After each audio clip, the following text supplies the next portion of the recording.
Меня зовут Аманжол Давлетбекович, я являюсь врачом.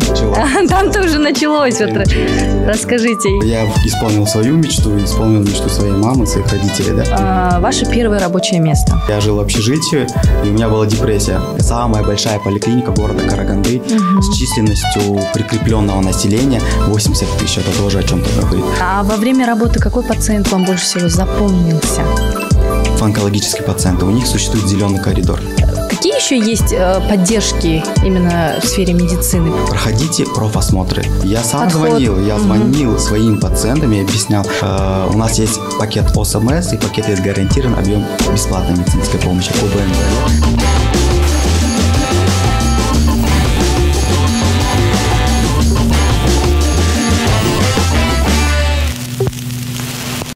Всем привет! С вами подкаст Кельсу Елисейк и следующий наш гость Аманжол Давлетбекович, врач, обладатель премии Караганды жастары. Здравствуйте! Здравствуйте! Как ваши дела?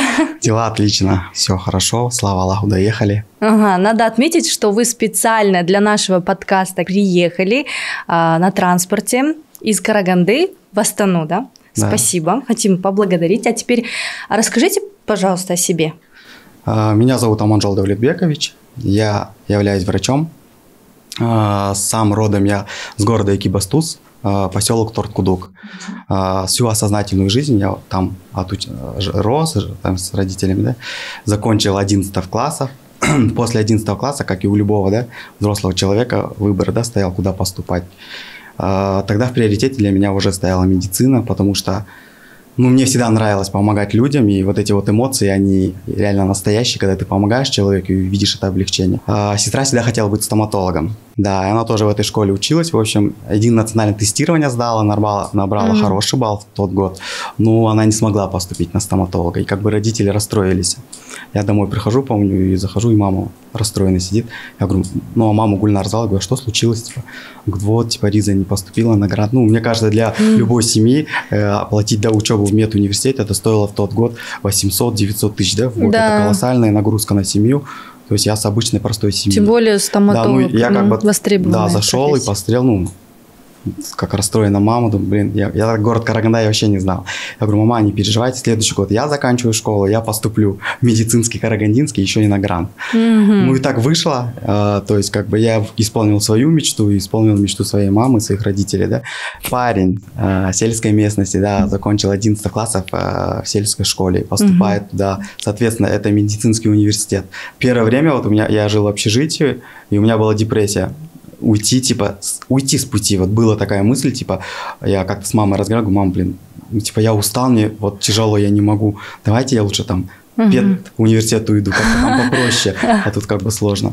И тогда я помню слова своей мамы, она сказала, Аманжол, ты понимаешь, что этот грант мог бы выбрать кто-то другой в то время. Ты забрал чей-то грант, и этот грант мог бы взять чей-то ребенок в нашем Казахстане, в какой-то семье, да? А вот ты сейчас уйдешь, и этот грант будет не освоен, допустим.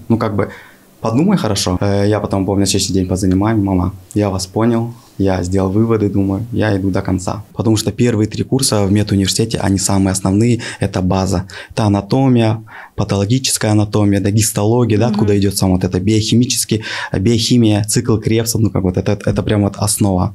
И как ты эту основу закрепишь, дальше ты уже пойдешь. Дальше у тебя будет на 3-4 курсе уже легче будет идти. А давайте тогда начнем. Ваше первое рабочее место. Я расскажу с удовольствием. В 2019 году я закончил интернатуру, и по интернатуре я выбрал специальность врач общей практики. Интернатуру я закончил, поступил в резидентуру семейной медицины, тогда только появилась специальность семейная медицина. Мы хотели сделать, чтобы в Казахстане было как в Европе. Семейный врач, который наблюдает с рождения до возраста полностью семью. Это в какие годы? Это был в 2019 году я закончил интернатуру, в 2020-2021 году я учился в резидентуре. Параллельно я пошел работать во вторую поликлинику города Караганды, это городской центр первичной медико-санитарной помощи. Это поликлиника, самая большая поликлиника города Караганды с численностью прикрепленного населения 80 тысяч, это тоже о чем-то говорит. То есть хочешь хороший колоссальный урок, все шли туда. То есть, если врач общей практики, он включает осмотр детей с рождения и взрослых мы смотрим. Да, понятно. А во время работы какой пациент вам больше всего запомнился? Все пациенты, раз они записываются к врачу общей практики, то есть доктор должен дать все и сразу. Ну, допустим, он записался, да, к нам с головными болями, головокружение, то есть ты проводишь диагностику, меряешь давление, осмотрел, да, общий осмотр. Сразу пропиши таблетки, лекарства. Да, собрал сбор анамнеза, да, наследственность, все собрали в целом, и уже выписываешь анализ, что посмотреть гемоглобин, железо, это там сделать там УЗИ шейно-воротниковой зоны, чтобы посмотреть, да, сосуды, как бы там кислород поступает, нет. И тут он говорит, а я еще хочу к эндокринологу. Ну, то есть, как бы, всегда, ну, я всегда объяснял своим пациентам, вот, я говорю, ну, мне не жалко, я могу дать, давайте только, ну, я уважаю вас, я говорю, давайте мы начнем с одной системы. Раз вы пришли сегодня ко мне с жалобами головной боли, давайте мы начнем сегодня разбирать вашу головную боль. От чего, да, то есть, патогенез, от чего это возникает, головная боль. Постепенно, да, ну, я вот сам как врач, мне вот нравится постепенно разбирать. Да, бывает, что тяжелые пациенты, бывают, да, пациенты, онкопациенты. У таких пациентов, онкологические пациенты, у них существует зеленый коридор, когда им надо все и сразу. Это без исключения, это в любом городе Казахстана, да, в любой области, согласно приказу делается. Потому что там идет время на секунды на жизнь, да, как говорится. Потому что могут быть метастазы, да, обрастаться в какие-то органы, допустим. Поэтому там без проблем мы это делали. Какие еще есть поддержки именно в сфере медицины? У нас есть пакет ОСМС и пакет есть гарантированный объем бесплатной медицинской помощи, КОБМП. Да? КОБМП, согласно приказу, обследуются пациенты, которые состоят на Д-учете. Да? Это артериальная гипертензия, да? Онкологические заболевания, потом сахарный диабет. То есть, если согласно приказу, вот они могут сдавать там 2 раза в год, 2 раза там анализы, проходить УЗИ-исследования. Если это эндокринологический пациент, то есть это УЗИ щитовидки, сдавать анализы, получать бесплатные лекарственное обеспечение, да? Глюкофаж, если там назначить согласно. Если он проходит по бесплатке, по приказу, то поликлиники, они его обеспечивают. То есть он уже наблюдается у эндокринолога, приходит, берет препараты, да, допустим. Я хочу сказать, вот, всему нашему населению Казахстана, пожалуйста, проходите профосмотры. Ну, не зря же в поликлинике вас зовут пройти флюорографию раз в год. Многие не проходят, Многие не проходят. Вот у меня такое было, я вот сейчас расскажу вам. То есть мои медсестры звонили, говорят, пройдите, пожалуйста, флюорографию, у вас уже срок. Мне некогда, я не хочу, я не буду. Ну, то есть я уже смотрю, мне так жалко было на медсестер, я говорю, давайте я, говорю, может быть, мой уровень, как-то бэкграунд, уровень, да, авторитета как-то. Я сам звонил, я звонил своим пациентам и объяснял, что вам надо прийти и пройти флюорографию. Уважаемые, они мне говорили, больно, я не хочу, у меня времени. Я говорю, больно не будет, приходите, я вас за ручки возьму, и мы вместе пойдем. И приходили, я скажу, кстати. Помимо этого, в 2019 году вы стали участником проекта «100 новых лиц Казахстана». Давайте про это тоже поговорим. Ну, 100 новых лиц Казахстана, мне кажется, это такой был масштабный проект. То есть, я вообще люблю масштабы, проекты, то есть это мне всегда нравилось с университета. У меня вот знакомые тоже участвовали, и я потом как-то тоже дома сижу и думаю, а почему я не могу? Ну, у меня вроде все есть, то есть и образование, и активность, ну и как раз там можно было поучаствовать и заявить о себе. И я как раз-таки подал заявку, начал участвовать. То есть компетентный врач. Да, ну то есть у меня есть опыт, есть какие-то регалии, может, на тот период. Да? И я начал участвовать, подал заявку, потом в университет опубликовал у себя. И вот это вот начало как-то масштабироваться, начали узнавать, начали голосовать. Я, конечно, не прошел там финал, но я стал участником 100 новых лиц, и я стал более узнаваемым. У меня в окружении появились много людей, которые мне потом в дальнейшем помогли. То есть наши интересы сошлись в этом, мое какое-то мнение стало близко для них. Как бы я хочу спасибо сказать такому проекту, вот кто его создал, да, 100 новых лиц Казахстана, действительно, и пусть он дальше открывает для нашего Казахстана каждый год 100 новых лиц, о которых действительно наша страна не знает. А насчет проектов, помимо этого, вы 3-кратный обладатель стипендий фонда первого президента. Как этот фонд повлиял на ваш профессиональный путь? Ну, стипендия фонда президента – это отдельная история в моей жизни, наверное. Если я скажу, что оттуда начался мой рост, это будет правильно. У нас на курсе учился очень хороший, он сейчас пластический хирург, Элиарбек Ташметов. Вы даже имя, фамилию помните? Да, я просто я всех своих помню, я уважаю, он всегда хотел быть хирургом. И Элиарбек Ташметов тогда на курсе выиграл стипендию первого президента, и как-то я в Инстаграме увидел, я думаю, блин, я староста курса, а что, я не смогу, что ли?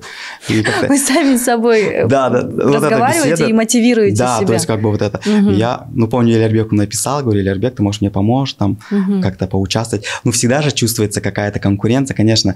Элербек, там посмотри, тут посмотри. Чувствуется, что человек не особо хотел мне помочь. Но думал, на этом как бы ничего не должно останавливаться, я его тоже понимаю, кому нужен конкурент. Да. Я захожу на фонд, скачиваю это приложение, положение о конкурсе, читаю внимательно положение о конкурсе и начинаю собирать документы. Я собрал все документы в деканате, подпись поставил, GPA собрал, все научные статьи, все собрал, и у меня в тот период, когда я собрал, вот как-то говорят же, Аллах тебе как-то направляет. И вот люди в тот период, оказались люди, которые мне помогли собрать документы, отправить их в Алмату. Ждал, я думал, я не пройду. На заявку подавало где-то 600 студентов со всего Казахстана. Это, а выиграют всего 45 лучших студентов. Ого. Я думаю, блин, да кто я? Как бы. А благодаря фонду я поверил, что действительно вот фонд первого президента, он реально честный. Я помню, когда списки вышли, я тоже, эти были радость и счастье. Я думаю, маме позвонила, она у меня тогда живая была, и папе позвонил, и поделился. То есть родители, наверное, тоже очень порадовались за своего ребенка. И вот тот период вот это мне дало тот стержень, что нету того, что ты не можешь достигнуть. Иди вперед. Бывает, да, ты идешь вперед, и ты падаешь, встаешь, обтряхаешься, идешь вперед. Так вот учили меня. То есть как бы это наоборот, если даже я бы не выиграл, это бы меня закалило, я бы еще раз участвовал, я бы выиграл. Это вот если ремарочку там сделать, я же говорю, вот премия Акима города, молодой врач года, я участвовал 3 года.